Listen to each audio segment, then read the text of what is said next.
नमस्कार, आप देख रहे हैं अब तक खबर.com और मैं हूं विनय भारद्वाज। आपको पता है कि इसी बीच आर्यन खान और उसके सहयोगियों को अदालत ने जमानत दे दी है और उनके जमानत के बाद नवाब मलिक ने एक बार फिर से जो एनसीबी के ज्वाइंट डायरेक्टर हैं समीर वानखेड़े, उन पर अपना तोप एक बार फिर से दागा है।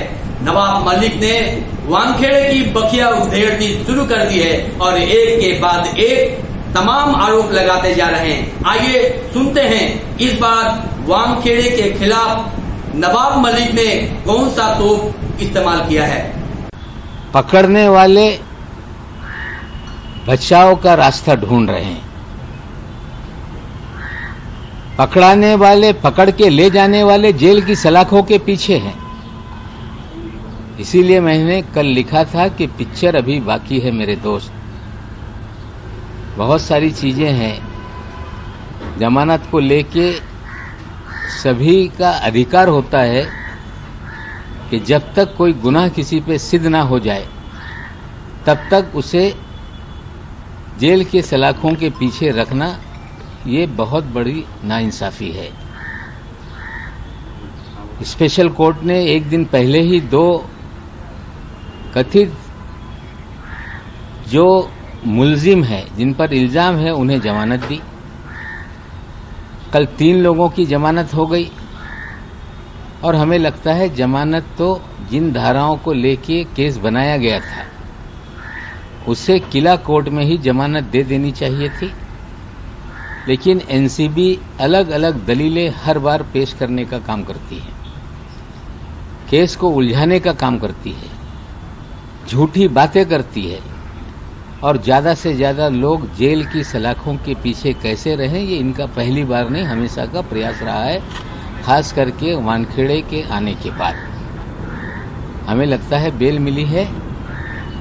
लोग अगर ढंग से चीजों को करेंगे तो ये मामला ही पूरी तरह से निरस्त हो सकता है। हाईकोर्ट में अगर लोग जाएंगे तो हमें लगता है लोग जाएंगे, लेकिन जिस तरह से इस 1 महीने के भीतर लगभग जो चीजें बदल रही हैं, हर दिन नई नई चीजें, हमें लगता है वानखेड़े साहब ने सारा हथकंडा अपना लिया।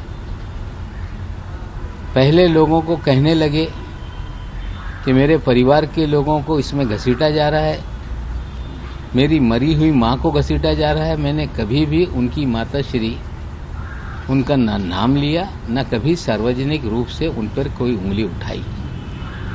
मैंने जो बर्थ सर्टिफिकेट डाला था उसमें दाऊद वानखेड़े उनके पिताजी का नाम है, इतना ही मैंने कहा था।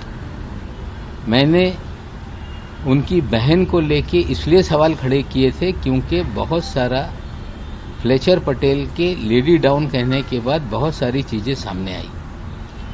उनकी पत्नी के खिलाफ आज तक जो पहली पत्नी है उसकी तस्वीर हमने डाली। लोगों ने सवाल पूछा कि ये तस्वीर क्यों डाली है।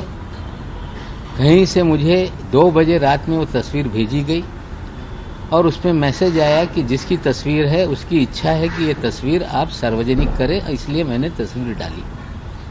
लेकिन उनकी जो अभी पत्नी है उनके विषय में न मैंने कभी उनका नाम लिया या उनके बारे में कोई टिप्पणी मैंने नहीं की।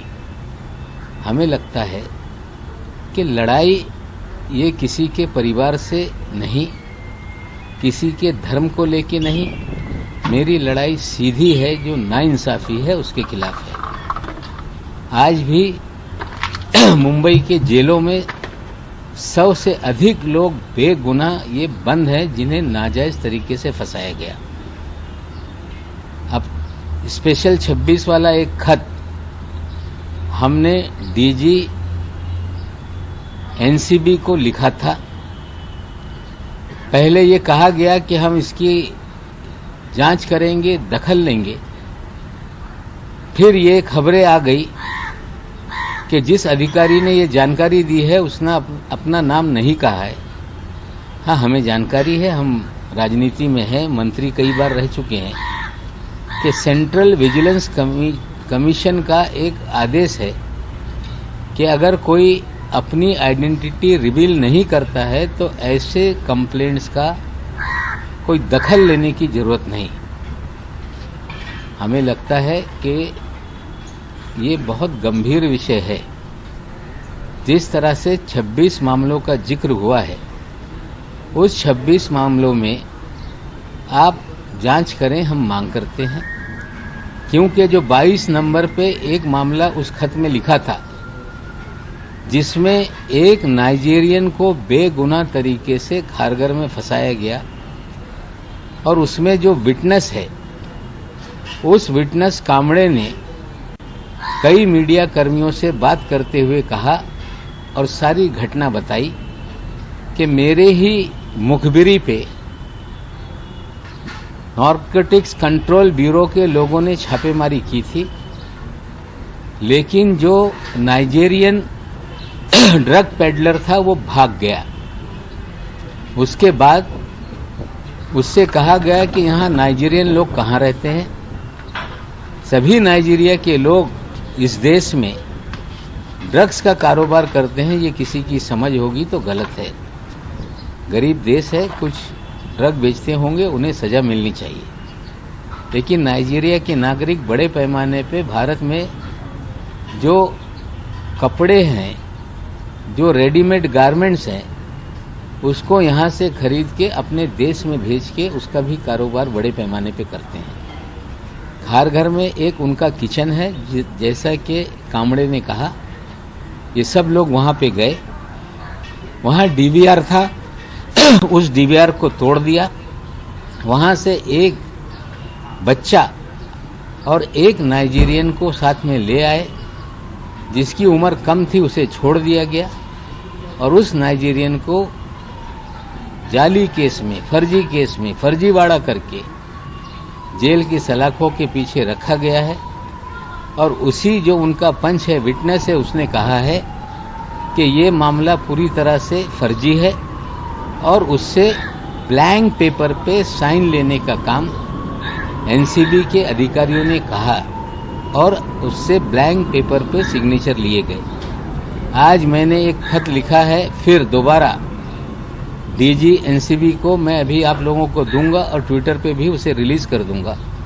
मैंने उसी मामले का हवाला दिया है कि आप सीवीसी की गाइडलाइन के तहत ये 26 मामलों को बंद ना करें, 26 मामलों की जांच कराएं। आपकी जिम्मेदारी है कि आप गुनहगारों को सजा दें, पकड़ें, लेकिन बेगुनाह अगर कोई जेल के पीछे सैकड़ों की तादाद में है तो उसकी जांच होनी चाहिए। खत के जरिए आज दोबारा मैं मांग करने वाला हूं कि इस विषय की जांच हो और जो बेगुनाह हैं उनके न्याय मिले और जिन लोगों ने फर्जीवाड़ा करके बेगुनाहों को जेल में डाला है उन्हें भी दंडित किया जाए। ये हम आज खत के जरिए मांग कर रहे हैं। खत हम आपको देंगे। दूसरी एक बात मैंने कही थी कि दाढ़ी वाला कौन है। वो दाढ़ी वाला है काशिफ खान, फैशन टीवी का इंडिया हेड है, देश भर में फैशन शो कराता है। उस फैशन शो में धड़ल्ले से ड्रग बेची जाती है, इस्तेमाल की जाती है। बड़े पैमाने पे सेक्स रैकेट चलाने का काम करता है और उस दिन के जो आयोजन थे उसमें एक आयोजन उसकी तरफ से भी, काशिफ खान की तरफ से भी किया गया था। उसने सारे इन्विटेशन सोशल मीडिया पे डाले थे और उस दिन वो व्यक्ति क्रूज पर संडे के दिन 6:23 का एक वीडियो जो उन्हीं के साइड से मैंने निकाला है, अपनी माशूका के साथ डांस करता हुआ नजर आ रहा है। मैंने उस दिन सवाल पूछा था, वानखेड़े साहब, ये दाढ़ी वाला कौन है?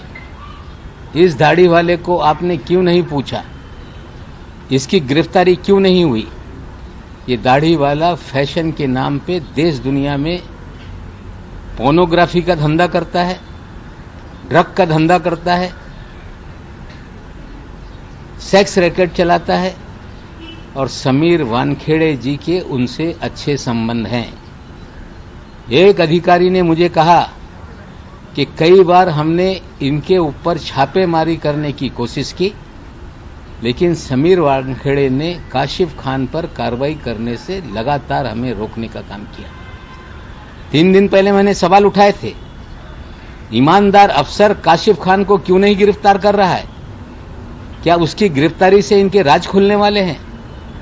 हमें लगता है इतना दलदल है इसमें कि जितनी खोज की जा रही है उतने सारे मामले सामने आते जा रहे हैं। आज दाढ़ी वाले की बात थी, हमने की, और कल से मैं देख रहा हूं कि पहले तो 4 दिन तक टेलीविजन पर मुझे धमकी दी गई वानखेड़े साहब के परिवार की तरफ से कि हम इन्हें कोर्ट में घसीटेंगे। मैंने कहा कि बिना पैसे वाला केस कैसे लड़ा जाता है। 499 और 500 में डिफेमेशन का मामला दर्ज करके आप मुझ पे मुकदमा दर्ज कर दीजिए, मैं जमानत लेके अपना केस स्वयं लड़ूंगा। लेकिन अब कहा जा रहा है कि नवाब मलिक न्यायालय में जाएं। न्यायालय में तो वानखेड़े साहब गए। बड़ी अचंभव की बात है कि परसों एक याचिका हाईकोर्ट में दर्ज की गई और उसमें मांग की गई कि नवाब मलिक को सार्वजनिक रूप से मीडिया से बात करने से उन पे रोक लगाई जाए।